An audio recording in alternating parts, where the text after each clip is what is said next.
Hai semua, salam rahayu.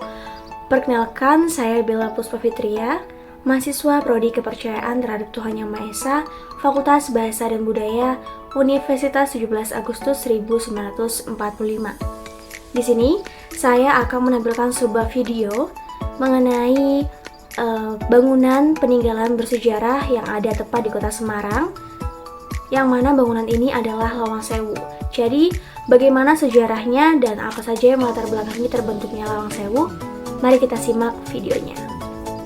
Lawang Sewu merupakan bangunan ikonik yang berada di jantung kota Semarang ini, memiliki sejarah penting perkeretaapian di Indonesia.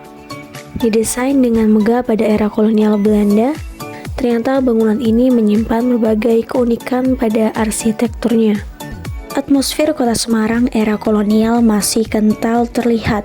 Ya, bangunan kokoh dan indah menghiasi jantung kota Semarang.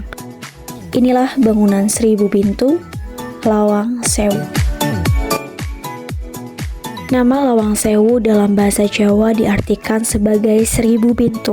Penyebutan Lawang Sewu didasarkan pada banyaknya jendela dan pintu yang terdapat di bangunan ini, walaupun jumlahnya tidak menyentuh angka 1000. Kini Lawang Sewu menjadi salah satu magnet andalan di kota Semarang, memiliki nilai sejarah dan kemegahan gedung yang berarsitektur unik. Lawang Sewu terdaftar dalam bangunan cagar budaya. Sejarah terbentuknya Lawang Sewu bermula pada masa kolonialisme Belanda. Gedung ini bernama Het Administratie Gebouw van de Nederlands Indisch Spoorweg Majapahit.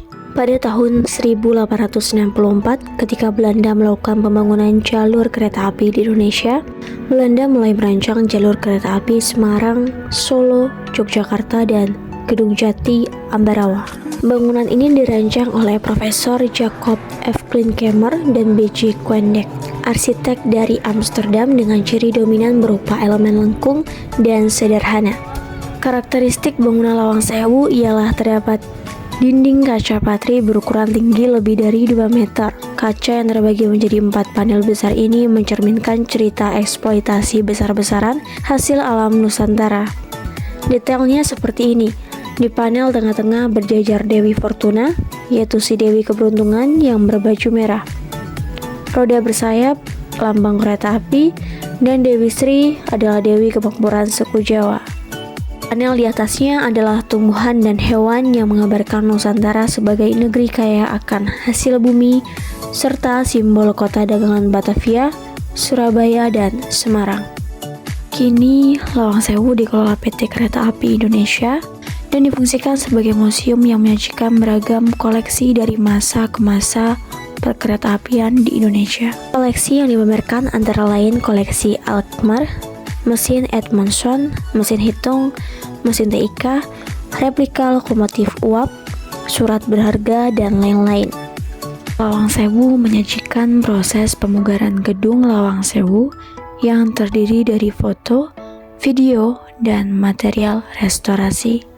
Selain menjadi tempat wisata sejarah, gedung Lawang Sewu juga dapat disewa untuk kegiatan pameran, ruang pertemuan, pemotretan, syuting, pesta pernikahan, festival, bazar, pentas seni, dan lain-lain.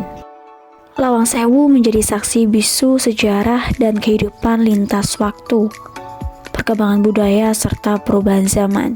Di antara hiruk-pikuk peradaban kota yang semakin maju, Lawang Sewu masih berdiri statis sebagai kebanggaan masyarakat di setiap generasi. Lawang Sewu adalah salah satu bangunan yang perlu dilestarikan dan tempat mengingat perjuangan bangsa untuk kembali bangkit. Keindahan Lawang Sewu bukan hanya mengagumi bangunan, namun menghargai nilai sejarah, merupakan bagian penting dalam perjuangan bangsa.